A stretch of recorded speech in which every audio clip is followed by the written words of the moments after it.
উঠছে না। ভারত মাতা কি, মহান দেশের মহান নেতা নরেন্দ্র মোদী জিন্দাবাদ। আরে নরেন্দ্র মোদী জিন্দাবাদ, জেপি নড্ডা জিন্দাবাদ, অমিত শাহ জিন্দাবাদ। We want দফা এক দাবি এক। আরে দফা এক দাবি এক, আরে দফা এক দাবি এক, আরে দফা এক দাবি এক, আরে দফা এক দাবি এক। বন্ধুগণ, আজকে ভারতীয় জনতা পার্টির ডাকে আমাদের নাগের বাজার থেকে এই যে প্রতিবাদ মিছিল, সেই প্রতিবাদ মিছিলের পর প্রতিবাদ মিছিলের শেষে সভা, সেই সভায় উপস্থিত আমাদের এই জেলা, যাকে আমরা সংক্ষেপে ইংরেজিতে কেএনএসডি বলি, কলকাতা নর্থ সুপারবান জেলা, সেই নর্থ সুপারবান জেলার সম্মানীয় সভাপতি অ্যাডভোকেট অরিজিৎ বক্সি মহাশয়, উপস্থিত আছেন আমাদের রাজ্যের অন্যতম লড়াকু জেনারেল সেক্রেটারি সাধারণ সম্পাদিকা তথা বিধায়িকা শ্রীমতী অগ্নিমিত্রা পাল, উপস্থিত আমাদের রাজ্যের কিষাণ মোর্চার সভাপতি সুবক্তা এবং লড়াকু নেতা মহাদেব সরকার, উপস্থিত আমাদের অধ্যাপক যিনি এখানে প্রার্থী ছিলেন মাননীয় বিমল শঙ্কর নন্দ, গত বিধানসভায় উনি আমাদের মাননীয় প্রার্থী ছিলেন, এবং অন্যান্য নেতৃত্ব। আমি সবার নাম নিচ্ছি না, নিলে অনেক সময় চলে যাবে। এবং আমাদের এখানে উপস্থিত ভারতীয় জনতা পার্টির সমস্ত কর্মী, নেতৃত্ব, সাধারণ মানুষ যারা রাস্তায় চলাচল করছেন, পথযাত্রী, তাদের সকলকে ভারতীয় জনতা পার্টির তরফ থেকে নমস্কার, বড়দেরকে প্রণাম জানিয়ে দু চারটি কথা আপনাদের সামনে বলতে চাই। বন্ধুগণ, আপনারা সকলে জানেন আমরা এক অদ্ভুত অন্ধকার সময়ের মধ্যে দিয়ে যাচ্ছি। সেই অন্ধকার সময়টা কেমন? যে অন্ধকার সময়ে একজন পিতা বা মা বাড়ির মেয়েকে স্কুলে পাঠিয়ে বা টিউশনি পড়তে পাঠিয়ে সন্ধেবেলায় টিভির পর্দায় চোখ থাকে, মনটা থাকে মেয়ের দিকে, মেয়েটা কখন বাড়িতে ঢুকবে। কারণ যে কোনো সময় দিদির দুষ্টু ভাইরা রাস্তার মোড়ে দাঁড়িয়ে থেকে হয়তো আমার মেয়েটির, আপনার মেয়েটির হয়তো হাতটি টেনে ধরবে, অথবা আঁচল টেনে ধরার সুযোগ আছে। সবসময় মনে আশঙ্কা নিয়ে এই পশ্চিমবঙ্গে আমরা অপেক্ষা করছি যে কোন সময় একটা ঘটনা ঘটে যাবে। আমার মেয়ে সেও পড়তে যায় বাইরে, আমিও দুই কন্যা সন্তানের পিতা। আমি কলকাতায় থাকি, তারা অনেক দূরে, 450 কিলোমিটার দূরে থাকে। যখন এই রাজনৈতিক কাজ থেকে হয়তো একটু ফাঁক পেলাম, তখন আমারও মন ভয়ে ধুকধুক করে যে আমার মেয়েটা স্কুল থেকে ফিরেছে কিনা, আমার মেয়েটা টিউশন পড়ে ফিরেছে কিনা। কারণ রাস্তার মোড়ে মোড়ে দিদির ভাইরা তারা অপেক্ষা করছে, কারণ তারা মনে করে যে লক্ষ্মীর ভান্ডার দিলে যে কোনো মেয়ের আঁচল ধরে টানা যায়, যে কোনো মেয়ের হাত ধরে টানা যায়, কারণ আমরা লক্ষ্মীর ভান্ডার দিই। আপনারা আমার টাকায় চলেন, আমাদের টাকায় চলেন। মাননীয় মুখ্যমন্ত্রী এবং তার দলের যে মানসিকতা, সেই মানসিকতা আজকে কোন জায়গায় আমাদেরকে পৌঁছে দিয়েছে। সাধারণ গ্রামের মেয়ের কথা ছেড়ে দিন, এই কলকাতার উপকণ্ঠে একটি মেডিকেল কলেজ, সেই মেডিকেল কলেজের একজন মেধাবী ছাত্রী যিনি জয়েন্ট এন্ট্রান্স ক্র্যাক করে মেডিকেল পড়ার সুযোগ পেয়েছে, তারপরে পিজি করতে গেছে সেখানে আরজিকর মেডিকেল কলেজে, সরকারি ডিউটি করা অবস্থায় তাকে ধর্ষণের শিকার হতে হলো, তাকে মৃত্যুর সম্মুখীন হতে হলো।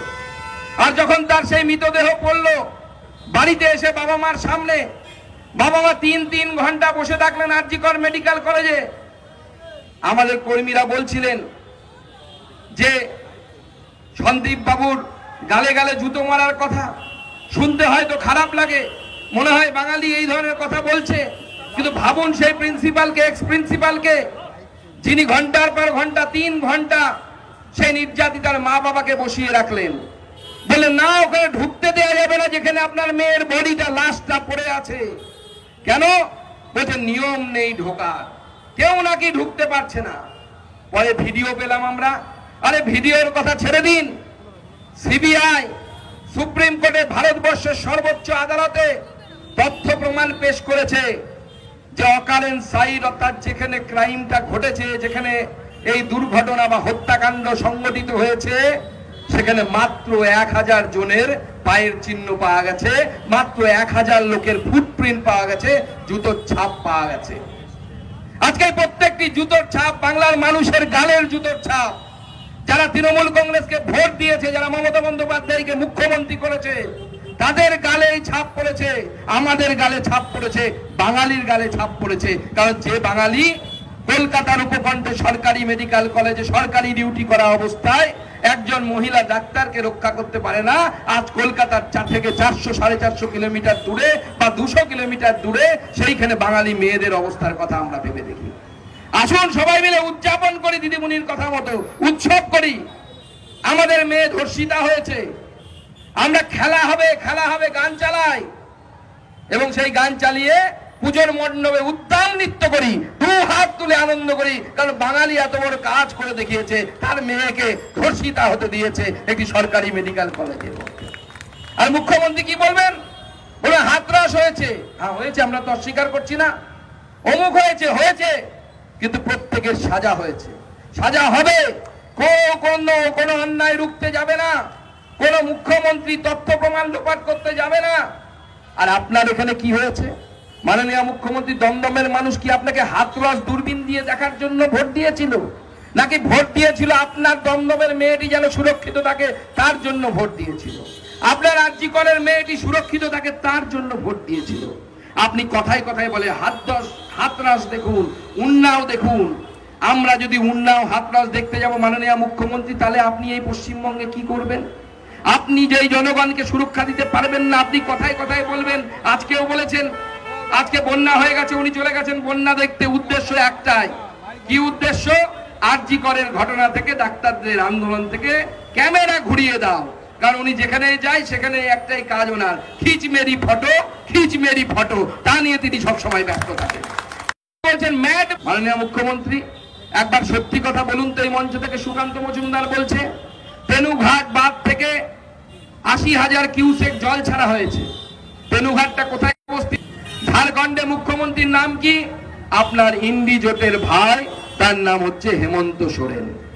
আপনি তো গত বছর হেমন্ত সোরেনের সাথে বৈঠক করেছিলেন। যে মুখ্যমন্ত্রী, আপনি বৈঠক করেছিলেন নরেন্দ্র মোদীকে সরাতে হবে বলে। নরেন্দ্র মোদীকে সরানোর জন্য আপনি বৈঠক করছেন, লোকসভা ভোটের স্ট্র্যাটেজি তৈরি করছেন। 1 বছর ধরে ম্যানমেড বন্যার জন্য একবার আপনার বন্ধু মুখ্যমন্ত্রীর সাথে আলোচনা করতে পারলেন না? আপনি পারেন না, আপনি শুধু লোকের ঘাড়ে বন্দুক রাখিয়ে ফাটাতে পারেন, তার থেকে বেশি আপনার দ্বারা কিছু হবে না। আপনি একজন অপদার্থ মুখ্যমন্ত্রীতে পরিণত হয়েছে। এবং সেই রকমই এই যে আপনার স্বাস্থ্য ব্যবস্থার সম্পূর্ণ দুর্নীতি, আপনি কার ঘাড় দিয়ে পার হওয়ার চেষ্টা করছেন? সন্দীপ ঘোষের ঘাড় দিয়ে, আরে বিনীত গোয়েলের ঘাড় দিয়ে, কখনো বা ডিএমইর ঘাড় দিয়ে, নায়ক বাবুর ঘাড় দিয়ে। কিন্তু মাননীয় মুখ্যমন্ত্রী, প্রশ্নের উত্তর চাই আমরা। যদি শিক্ষাতে দুর্নীতির দায়ে প্রাক্তন শিক্ষামন্ত্রী জেলের ভেতরে থাকতে পারে, যদি খাদ্যে দুর্নীতির দায়ে প্রাক্তন মন্ত্রী জ্যোতিপ্রিয় মল্লিক তিনি জেলের ভিতরে থাকতে পারে, তাহলে স্বাস্থ্যে দুর্নীতির জন্য আপনি জেলের বাইরে কেন থাকবেন? আপনাকেও জেলের ভেতরে যেতে হবে, আপনার বিরুদ্ধে শাস্তি হওয়া প্রয়োজন। আপনি শাস্তি মাথা পেতে নেবেন? আপনি তো বলেছেন জনগণ চাইলে আমি পদত্যাগ করে দেবো। বাবা, এত বড় কথা! মানুষকে বোকা বানাতে বানাতে সিদ্ধহস্ত হয়ে গেছেন। সব সময় ভাবছেন মানুষকে একের পর এক বোকা বানাবেন। মাঝে মাঝে বোকা বানাতে গিয়ে সত্যি কথা বেরিয়ে যায়। আমি রাস্তায় মিছিল করতে করতে আসছিলাম, আমাদের সভা মঞ্চের জাস্ট কয়েক হাত আগে একটা ভাট আছে। সেই ভাটের উপরে সুন্দর করে লেখা আছে পচনশীল বর্জ্য, সঙ্গে মুখ্যমন্ত্রীর ছবি দিয়া। বাহ, তৃণমূলের মিউনিসিপ্যালিটি লাগিয়েছে। গিয়ে দেখবেন একবার যাওয়ার পথে কোথাও অপচনশীল বর্জ্য, সেখানে সাংসদের ছবি। তিনি অপচনশীল, দেহত্যাগ করবেন, পদত্যাগ করবেন না, অন্য কাউকে চান্স দেবেন না, সেখানে তিনি সত্যি অপচনশীল। আর এক জায়গায় আমাদের বর্তমান শিক্ষামন্ত্রীর নাম দেয়া, ছবি দেয়া আছে, সেখানে দেয়া আছে মেডিকেল বর্জ্য। উনি তো সত্যিই মেডিকেল বর্জ্য, নাহলে এইরকম শিক্ষামন্ত্রী কেউ হতে পারে না, যিনি মঞ্চে দাঁড়িয়ে বলতে পারেন চাকরি হবে, তৃণমূলের লোকেদের হবে, বলবো না কি করে হবে। প্রাইমারির তদন্ত চলছে মাননীয় মন্ত্রী মশাই। যদি সিবিআই ভুল করে একবার ধরে নেয়, তখন আপনি কেন, আপনার পিতৃদেবও বলবে কেমন করে চাকরি হয়েছিল। সেই সময় আসছে। আজকে ভাবতে অবাক লাগে, একজন মহিলা ডাক্তারকে তার কয়েকজন সহকর্মীরা তারা এইভাবে হত্যাকাণ্ড সংগঠিত হলো। আমরা বলছি না, সাধারণ মানুষ বলছে। এর সাথে শুধু এই সঞ্জয় রায় যাকে গ্রেপ্তার করা হয়েছে সে যুক্ত হয়ে থাকতে পারে না। অ্যাম্বুলেন্স আসছে, আমাদের কর্মীদেরকে বলবো তাড়াতাড়ি অ্যাম্বুলেন্সটিকে বের করে দেওয়ার জন্য, যাতে কোনো অসুবিধা না হয়। আমরা সবাই দেখেছি যে সেই সঞ্জয় রায়ের চেহারা, সে তিনবার মদ খেয়েছিল এই ঘটনার আগে। তালপাতার সেপাই 3বার মদ খেয়েছে।